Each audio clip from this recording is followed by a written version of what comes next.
Olá, muito boa tarde. Começa agora o Agrimercado, mercado agrícola no meio do dia.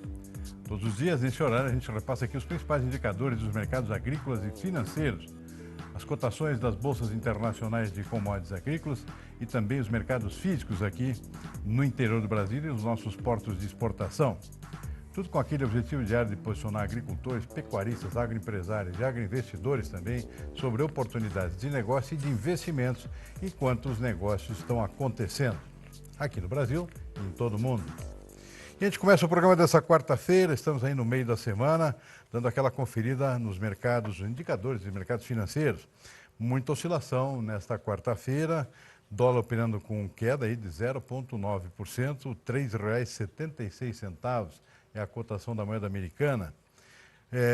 Índice Bovespa operando com queda de 0,6%. Expectativa aqui no mercado com a divulgação no final da tarde de hoje da nova taxa de juros.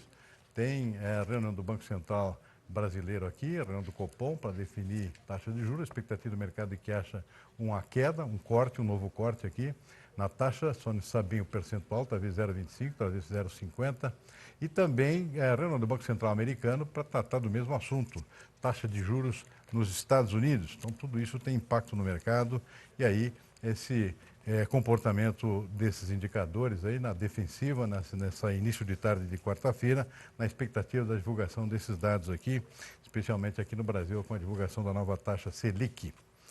Dólar index lá fora com leve alta de 0,1%, petróleo sobe 0,7%, tanto na Bolsa de Nova York, onde se negocia o petróleo tipo WTI, que é mais referencial para o petróleo dos Estados Unidos, e em Londres também com alta de 0,7% por petróleo tipo Brent, que é referência para o mercado internacional.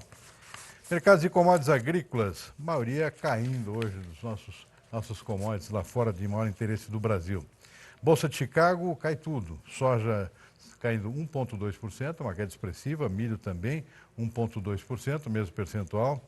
Trigo cai mais, 1,7% nesse momento.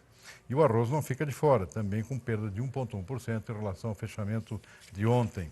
Mercado refletindo aqui, em parte, aqui a melhora das condições climáticas para a safra americana, tem perspectiva de retorno de chuvas, temperatura um pouco mais amenas, depois de um período aqui de altíssimas temperaturas, recordes até em alguns casos, atingindo o meio oeste americano. Agora um clima um pouco mais ameno, que pode dar um fôlego melhor para a safra americana, que está em pleno andamento neste momento. Embora com uma perspectiva ainda de uma quebra importante em relação ao ano passado, por queda tanto na área de plantio quanto quebra na produtividade das lavouras em função do clima desfavorável no início dessa safra. Na Bolsa de Nova York temos aqui o açúcar caindo 0,2%, café também perde um pouquinho, 0,1%, cacau dá uma despencada de 1,5%, do lado positivo apenas o suco de laranja sobe 1,3% e o algodão tenta dar uma recuperada aqui com alta de 0,6%. E o nosso assunto agora é a fome tributária dos estados aqui. E o Mato Grosso aqui, aparentemente, está liderando essa corrida aqui para arrecadar mais. Os estados estão quase todos aí quebrados, ou quase isso. E são vários deles nessa situação. E parece que todo mundo está de olho aqui no agronegócio para pagar essa conta que não é do agronegócio. E é o que está acontecendo no Mato Grosso aqui. Tivemos aí uma taxação aprovada aí no início do ano, FETAB aqui, atingindo aqui produtos agrícolas em geral, soja, milho também, e agora parece que tem mais taxação pela frente. Mas quem vai nos explicar o que está acontecendo e qual é a reação dos produtores aí do Mato Grosso, principal estado agrícola do país, é o consultor da Acrimate, Associação dos Criadores do Mato Grosso, Amado de Oliveira, que está na linha para conversar com a gente nesse início de tarde aqui de quarta-feira. Amado, muito boa tarde, prazer em revê-lo, pelo menos pelo telefone aqui, para conversar sobre esse assunto aí que, claro, preocupa os produtores aí do Mato Grosso. Muito boa tarde. Boa tarde, Silmar, é uma satisfação falar com você. Infelizmente, no momento em que a gente estamos numa situação bastante desconfortável, exatamente em função do preâmbulo que você fez, dizendo da necessidade que os estados estão tendo de ajustar suas contas e veem os setores produtivos, né? Porque em Mato Grosso, além da agricultura, da pecuária, o comércio e a indústria também estão com a mesma situação que vive o agro. Ou seja, os estados, assim, estão administrando os seus orçamentos, as suas finanças pela ótica da despesa. Eu preciso de mais recursos, então eu vou me encontrar quem eu posso chamar para pagar essa conta. Isso, para nós que estamos no agro há décadas, a gente ressente muito, né, em função de que nós sabemos que as margens são cada vez mais estreitas em qualquer uma das cadeias produtivas do agronegócio.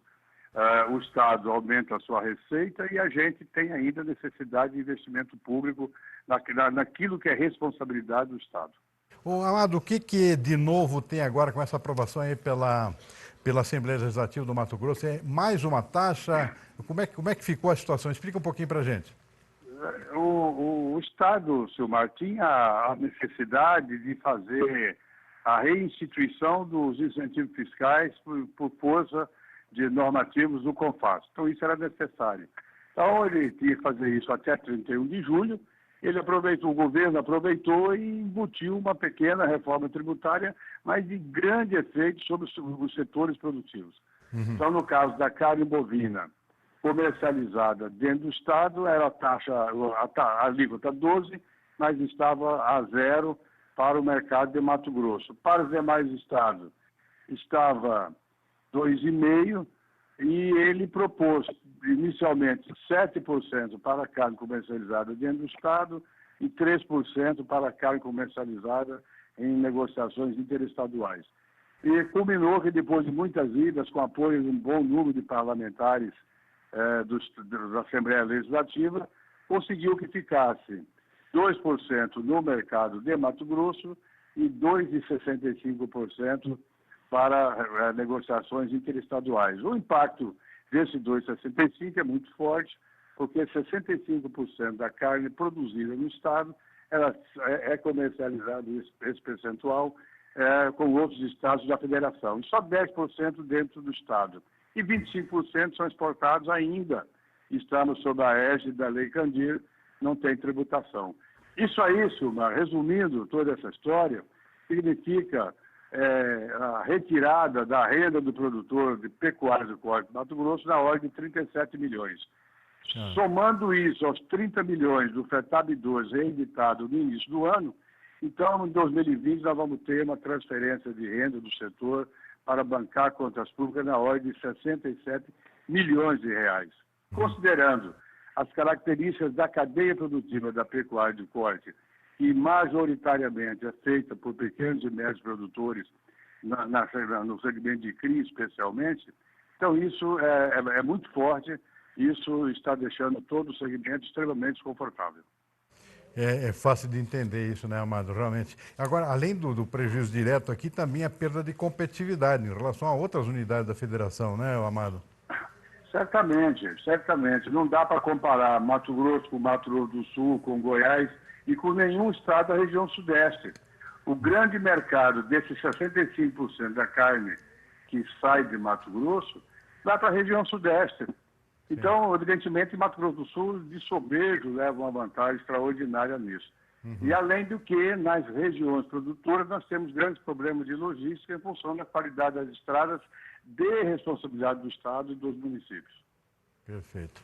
Amado, só aproveitando a oportunidade, como é que está a perspectiva de confinamento aí no Mato Grosso esse ano, hein, em função aí desse conjunto de fatores, do preço do boi e também da questão dos insumos aqui, que estão, milho lá com preço relativamente elevado, soja nem tanto. Como é que está esse panorama aí no estado? Que retém o maior rebanho. Acredita que podemos ter por base o ano passado menos uns 4 ou 5%. Tá? Em função tivemos um período chuvoso do passado bom, né? Então existe uma oferta ainda de boi terminado a pasto, mesmo que está em curva descendente, mas sempre tem aí na ordem de 500, 600 mil cabeças apenas, 600, 700 mil cabeças, a gente acredita que vai terminar em confinamento. Mas o confinamento já é visto como ferramentas para manejo de pastagem, né, Silmar? Nós temos confinamento em função da qualidade de pastagem em algumas regiões com menos intensidade de chuvas, e tem também a suplementação a pasto para manejar a pastagem e passar esse período de seca que já está sendo acentuado aqui no estado. Perfeito. Muito bem, eu conversei com o Amado de Oliveira, ele é consultor da Acrimate, a Associação dos Criadores do Mato Grosso, falando sobre esse mais um peso no bolso do pecuarista mato-grossense e de todo produtor rural do Mato Grosso, em função dessas taxações sequenciais aí, com os estados procurando arrecadar mais e, é claro, procurando aqui o agricultor e o pecuarista para ajudar a pagar essa conta. Amado, olha, por enquanto é isso aí, a gente vai continuar acompanhando de perto essa situação. Uma boa tarde para você, hein? Obrigado, hein? Boa tarde, Silmar, agradecemos a oportunidade. Um abraço. Um abraço. Representantes dos produtores de soja de todo o Brasil entregaram ontem à Casa Civil da Presidência da República um documento intitulado Carta de Palmas, na qual pede que o governo federal se manifeste contra a moratória da soja na região do Mato Piba. Sobre esse assunto, a repórter Daniela Castro, lá de Brasília, falou com o presidente da ProSoja Tocantins, Maurício Buffon. Acompanhe. Essa carta foi formalizada lá em Palmas no último dia 15/7, onde fizemos um evento lá, levando ao conhecimento de todas as autoridades a questão das empresas tentar emplacar a moratória do Cerrado. Nós, como produtores, não concordamos com essa moratória, porque no estado do Tocantins, como todo o Cerrado, existe uma pequena fração de terra ainda sendo produzida com soja, e onde a gente pode aumentar as produtividades, aumentar as lavouras, e essa moratória vem inibir essa produção. Então, realmente, a gente fez essa carta lá em Palmas e agora está trazendo até as autoridades aqui em Brasília, onde eles possam entender e ver o posicionamento dos produtores. É uma questão de soberania, onde que os estados ali do Mato Piba podem crescer e desenvolver, e algumas empresas insistem com essa moratória aí, onde desmatamento zero. A gente concorda em desmatamento zero ilegal, mas aonde o produtor pode abrir a área, a gente entende que tem que ser produzido. A última grande fronteira agrícola do Brasil tem capacidade ainda até para duplicar a produção de soja na região lá. E existe essa pressão aqui de algumas ONGs internacionais, até de uma que outra trading também, no sentido aí de tentar obstar essa continuidade da expansão, e é importantíssimo ficar de olho nessa questão, porque é uma região importante e que produz um produto fundamental para a pauta de exportações do país, principalmente no caso da soja. E o Comitê da Política Monetária do Banco Central, conforme a gente antecipou, divulga hoje, no final do dia, a decisão sobre a taxa básica de juros. Vamos ver qual é a expectativa. Atualmente, a Selic está em 6,5% ao ano e a expectativa é de um corte de pelo menos 0,25 ponto percentual. A última redução dos juros, promovida pelo Banco Central, ocorreu em março de 2018, ou seja, há 16 meses. Se confirmada a redução, a Selic vai atingir o menor patamar em 30 anos. Desde ontem, o Copom realiza a 5ª reunião do ano para definir a taxa, que é o principal instrumento do banco para alcançar a meta de inflação. O Comitê de Política Monetária do Banco Central se reúne a cada 45 dias. E China e Estados Unidos devem voltar a se encontrar agora em setembro para tratar da disputa comercial entre os dois países. O anúncio foi feito depois do fim da primeira rodada de discussões, desde que uma trégua foi acertada no mês passado. Delegações dos dois países se encontraram em Xangai, onde tiveram conversas francas e construtivas, segundo a imprensa estatal chinesa. Uma das principais demandas do presidente norte-americano foi discutida: a compra de produtos agrícolas por Pequim. Mas detalhes não foram revelados. O encontro foi a primeira rodada de negociações desde que os presidentes dos dois países se encontraram para reiniciar as consultas econômicas e comerciais durante o encontro do G20 em Osaka, no Japão. A expectativa aqui, aliás, um pedido específico do presidente Donald Trump, que os chineses deem um sinal de boa vontade, que volta a comprar soja americana aqui, que faz tempo que não estão comprando. E os chineses não deram muitos sinais concretos de que vão fazer isso aí, embora exista essa expectativa. Eu falo que o mercado não está acreditando muito nessa possibilidade. Muito bem, vamos fazer um rápido intervalo, a gente volta em seguida com mais informações aqui no nosso Agrimercado, Mercado Agrícola no meio do dia. Estamos de volta com o Agrimercado, Mercado Agrícola no meio do dia. O presidente Jair Bolsonaro participou hoje da assinatura do contrato de concessão de um trecho da Ferrovia Norte-Sul, em Goiás. A ferrovia foi leiloada em março deste ano, quando a empresa Rumo venceu o leilão de ferrovias com lance de mais de 2 bilhões e 700 milhões de reais. Bolsonaro disse que a obra não é para empreiteiros, e sim para empreendedores. Tem coisas que a gente não compra, conquista. E uma dessas coisas é a confiança. Vocês, em grande parte, confiaram em mim, no Caiado, no governador de Tocantins, no prefeito aqui de Anápolis, e os empresários desse grupo maravilhoso aqui, Grupo Cosan e Rumo, confiaram na gente. Como me disseram há pouco, essa obra aqui não é para empreiteiros, é para empreendedores. Vocês estão acreditando no Brasil. E a maior prova que o Brasil pode dar certo é a confiança entre nós. E o governo editou o decreto com os detalhes do bloqueio de 1 bilhão e 400 milhões de reais no orçamento federal.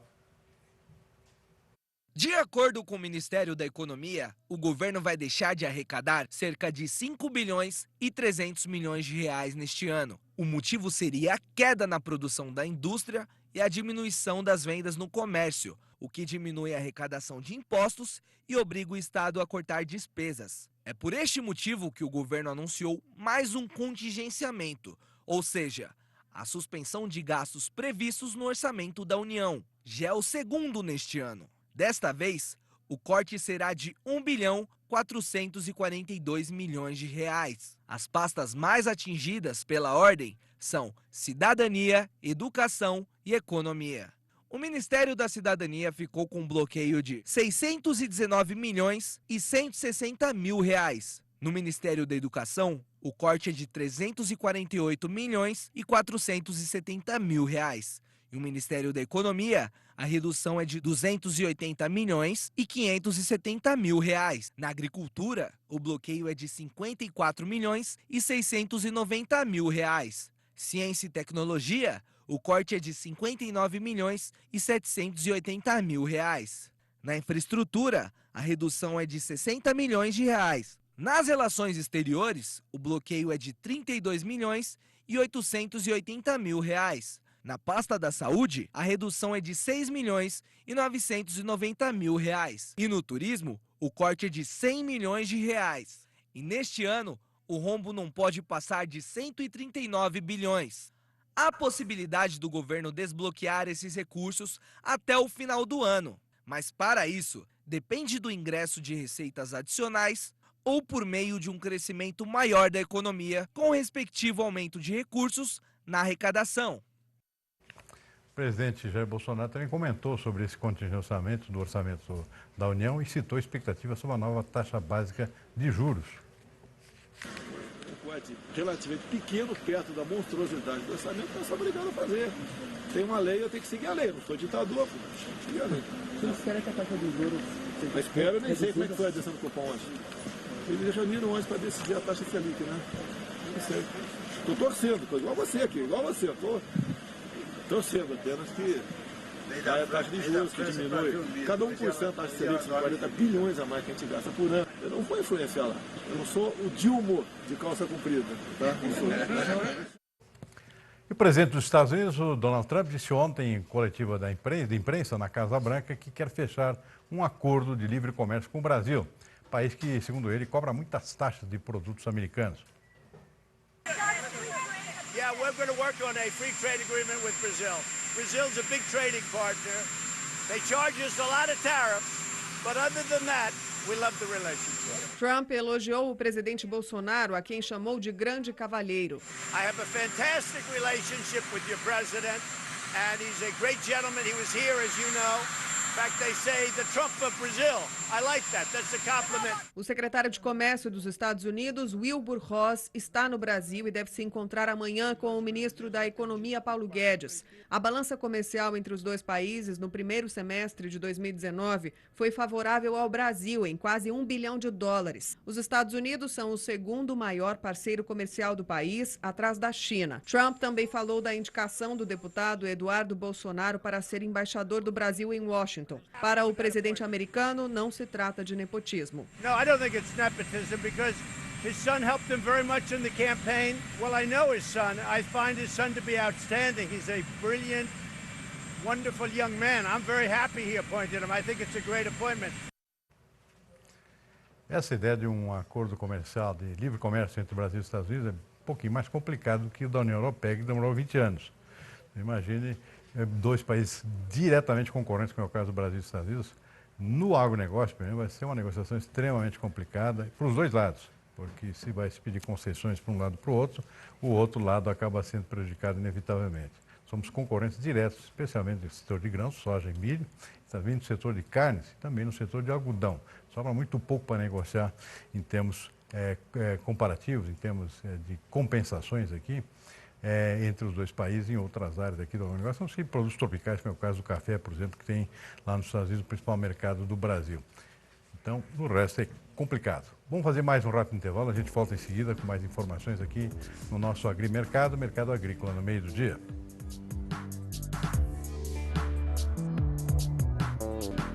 De volta com o Agrimercado, Mercado Agrícola no meio do dia.